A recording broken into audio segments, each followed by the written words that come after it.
On January 17, 1977, a 36-year-old man named Gary Gilmore walked towards an abandoned canned food factory in Draper, Utah. Gary was surrounded on all sides by guards because they were afraid that Gary might try to run and not go inside of this factory. But Gary was not about to run. He'd been waiting for months for this, and he was ready. So Gary, along with the guards at his sides, made their way towards the factory, and then without any hesitation, Gary stepped inside. And what he saw was this big, cavernous, open space with no equipment in it, nothing. It was just basically this massive empty space and one chair pushed up against the far back wall. Gary knew he was supposed to sit in that chair. So without even being told, he just began walking across the floor towards it. And then when he reached the chair, he sat down. And once Gary was sitting, the guards that had walked him in began strapping his wrists and his ankles to this chair so he couldn't move. And as they did this, Gary didn't put up a fight. He just sat there staring straight across to the other side of this factory. And on the far side of this factory was one other thing inside of the space. It was like this big curtain, like somebody had wheeled out like this massive curtain that was protecting something on the other side. And as he was staring at this curtain that was sort of perpendicular to him, he saw there were 5 evenly spaced cutouts across the curtain. And even though Gary couldn't actually see anything in any of these cutouts, he knew what was behind them. He knew that at each station, there was a police officer armed with a rifle. They were the firing squad that Gary himself had requested. So Gary was a convicted murderer, and he had been sentenced to death just a few months earlier. His death sentence had gotten a lot of media coverage, and immediately after the sentencing, his mother, along with the American Civil Liberties Union, had lobbied to try to change the sentence and make it a life sentence instead. But while Gary appreciated their efforts, he actually did not want that. He did not want, to spend the rest of his life in prison. That was the only alternative to the death sentence, is life without parole. And that sounded horrible. And so instead, he had basically pushed to go forward with his execution, and he was very specific about how he wanted to die. He wanted to die by firing squad, and that had been granted to him. And so after the guards had finished strapping Gary into the chair, they backed off, and then the chaplain came over and read Gary his last rites. And then after that, he asked Gary if he had anything else he wanted to say. And Gary looked up at the chaplain and just said, "Let's do it." And so the chaplain backed off, signaled to the firing squad that Gary was ready, and then once everything was in place, rifles poked through the 5 holes in the curtain, and they fired. Shortly after, Gary was dead.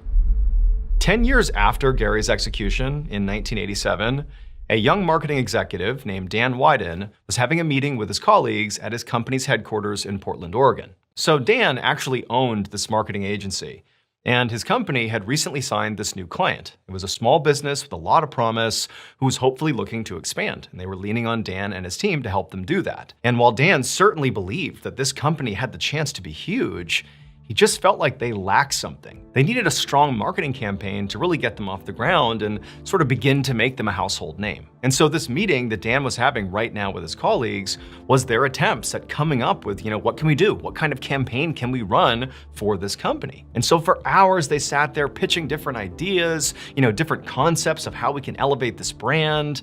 But it was like, even though a lot of ideas seemed promising, nothing really felt right. Everything just sort of felt like, maybe that would help. There was no slam dunk idea, at least not yet. And so as Dan is beginning to get frustrated, realizing he really doesn't have any great ideas yet, he suddenly has this epiphany. Now, Dan does not understand why he had this epiphany. He had not been thinking about this information until it just popped into his head. Instead, this idea really just kind of suddenly came to him.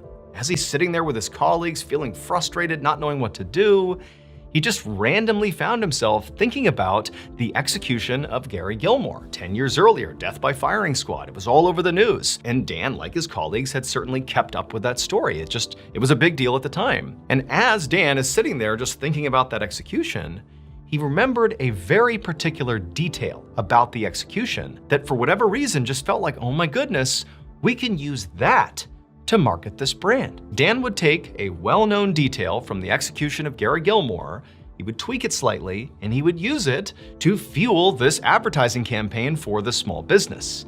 And it would work amazingly. In fact, this campaign was so successful, it literally doubled this company's business practically overnight. And this campaign, it featured a slogan that has since become arguably one of, if not the most famous slogans for any business in the entire world. The slogan that Dan created as part of this very famous campaign was based directly on Gary Gilmore's final words: "Just do it." Dan's client, that small business, was Nike.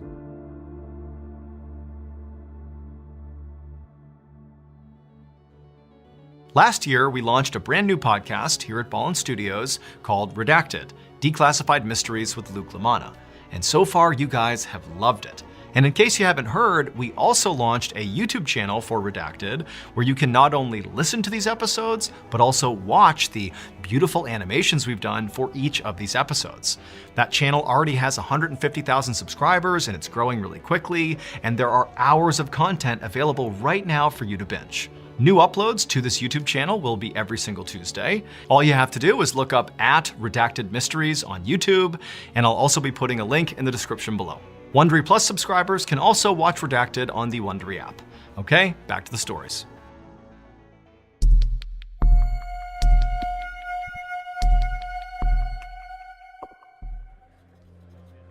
One night in 2009, a 23-year-old man named Chris, along with his date, walked into a McDonald's in London, England. The following day, Chris had a very important job interview in the morning, and so this dinner in McDonald's was going to be the last part of the date. There were no plans beyond this. This McDonald's was dirty, it was loud, it was packed with people, so not exactly a romantic location for a date, but this was all Chris could afford. In fact, he really needed that job the next day because he just didn't have much money. But for now, this was the best he could do, and so he put on, his best smile and looked at his date like, "Is this okay?" And she kind of looked back and smiled like, "I get it, it's fine, we can eat here." So they hopped in line and they waited, finally got to the counter, they ordered their food and their drinks, and then after receiving them, they turned around and looked for a place to sit down. But as they looked around, they saw every table was taken, literally every one. And so Chris and his date began looking for tables where, there were at least a couple of empty seats. Maybe somebody was sitting there, but they might allow Chris and his date to sit with them. And so they began walking around, and eventually they would find a table where there was just this one guy sitting there. He was sort of minding his own business, just eating his meal. He was not taking up the whole table. And critically, there were 2 seats at this table that were unused. And so Chris kind of tapped his date and pointed to the table. And then the 2 of them walked over, and Chris very politely asked this guy, "Hey, would you mind if we sat here too? We won't bother you. We're just gonna eat and we're gonna get out of here." And the guy just kind of looked at him and he was like, "Sure, go ahead." And so Chris and his date, they sat down and they began eating and chatting, and it was all fine. But as they were eating and chatting, Chris, his mind kept going to the next day. He had that big job interview the next morning, and it was just really the only thing he could think about. In fact, he tried hard to focus on his date, but he was just so anxious about this interview that he just couldn't, and so he found himself not really eating and just kind of waiting for the date to be over so he could just go home, go to bed, and focus on tomorrow. But as he's sort of distracted and his date's chatting about whatever she's chatting about, he realizes the guy they're sitting with is no longer just looking at his food. He stopped looking at his food and he's just staring across the table at Chris's date. And the way he's looking at the date does not seem friendly. And so Chris realizes, okay, what's going on here? Did she say something? Did he say something? And so Chris kind of snaps out of his anxiety about the interview, and he looks at this guy and he's like, "What's going on?" Because again, this guy's just staring at his date. And this guy, sort of unprompted, without even looking at Chris, just begins insulting Chris's date, insulting the way she looked, insulting the way she talked. And Chris is like, "What's going on here?" He's looking at his date like, did I miss something? Remember, he was sort of distracted a minute ago. But then eventually this guy, he says to Chris's date, "You're an ugly pig." And at this, Chris is like, "I can't just sit here." And so Chris, who had actually never been in a fight in his whole life, just sort of reflexively stood up and he was like, "Hey man, get up," like he's gonna fight him here. But as soon as he did that, Chris realized he had made a horrible mistake, because Chris, he was only about 5'8" tall. And this guy, just the way he'd been sitting at the table, Chris hadn't really seen his full stature. And this guy, when he stood up, towered over Chris. But Chris, he was not a scared guy. He hadn't fought before, but he was defending his date's honor here. And he kind of looks up at this guy, and he just kind of winds up and hits him once. But then this huge guy just proceeds to beat the living crap out of Chris right there in the McDonald's. The next morning, Chris walked up to this big fancy building in London for his job interview. And Chris was doing his best to be confident, but it was really hard given the circumstances. So the previous night, after Chris had been battered by this total jerk, eventually the guy had stopped and stepped off of Chris, and Chris had gotten back up again, and the guy kind of wandered off and was not held to account in any way. He just kind of left the restaurant and vanished. But Chris, he got to his feet and he looked at his date, and she was totally rattled by it. And Chris was super embarrassed at this point, and he kept apologizing to his date, and she's like, no, it's fine. And they just wanted to get out of there, and so they left the McDonald's, and they both, went to their respective homes. And Chris just went to bed. And then the next morning, when Chris got up early because he has this big job interview, he went into the bathroom and he looked in the mirror and he saw he had this enormous black eye. But even though Chris understood that this very well could affect his chances of getting this job, they're gonna ask about his black eye, and what's he gonna say? Oh yeah, I got in a big fight at the McDonald's last night. There wasn't really a good excuse for it, and he wondered what they would think of him if he showed up looking like this ruffian, But he was like, you know what? This is the biggest opportunity I've ever had. I just gotta go in there, try to be confident, and don't let the black eye define the outcome. And so fast forward to later that morning, Chris goes into the building, he arrives for the interview, and before long, he's having his interview, and he can tell they're all staring at his black eye, but nobody brought it up, which was sort of like worse in some ways. He almost wanted to be able to describe what happened, even though it didn't make him look good. But it was like the fact that they're staring at it and not acknowledging it, it really made him feel awkward. But, Chris did his best. He got through the interview, and by the end of it, he had no idea what the interviewers thought of him or what they thought of his ridiculous black eye, but he thanked them for the opportunity, and he left thinking, I'm not gonna get the job. However, not long after this interview, Chris got some shocking news. He had gotten the job, and it actually might have been because of his black eye. Because this job interview was actually an audition for a starring role in an upcoming TV show. And the character that Chris was auditioning for was this guy who sort of got into fights. And so Chris rolls in here looking like a guy who gets into fights, and they're thinking, oh my goodness, he can hit his lines, he's got the charisma, and look at him. He's even a ruffian himself. He fits the character perfectly.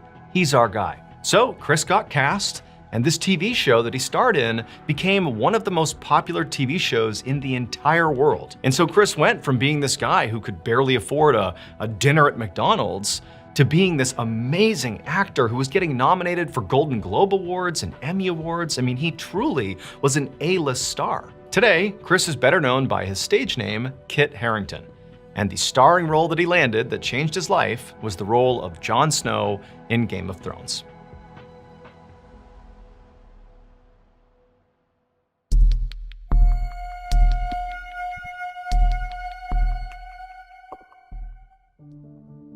One night in 1925, a 21-year-old college student named Ted was inside of his dorm room at Dartmouth College in New Hampshire, surrounded by his friends. Ted and his friends had gotten their hands on a bottle of gin, and so tonight they were just sitting around, drinking this gin and having a great time. Now, Ted and his friends knew this was not allowed. Literally they knew this was illegal. It didn't matter that they were 21 years old.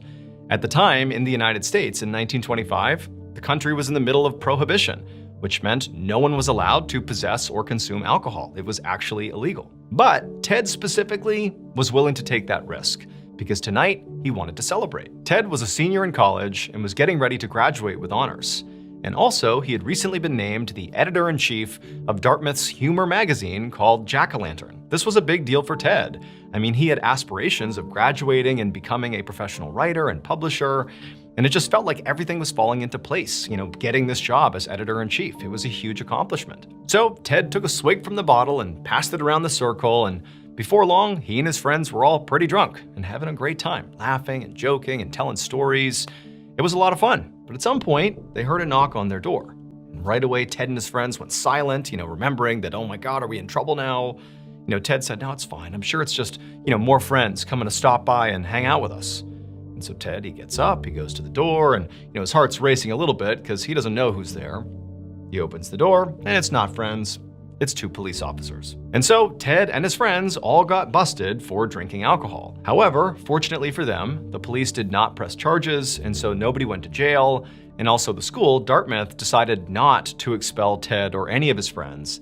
However, they were dealt some pretty severe punishments. Specifically, Dartmouth stripped Ted of all of his academic honors and extracurriculars, which meant he was no longer the editor-in-chief of the Jack-o'-lantern magazine. In fact, he was told by the school that not only was he no longer the editor-in-chief, but he couldn't even submit to put anything in writing into that magazine. He was totally banned. Ted was heartbroken. Less so about the academic honors and much more so about being, cut off from the Jack-o'-lantern magazine.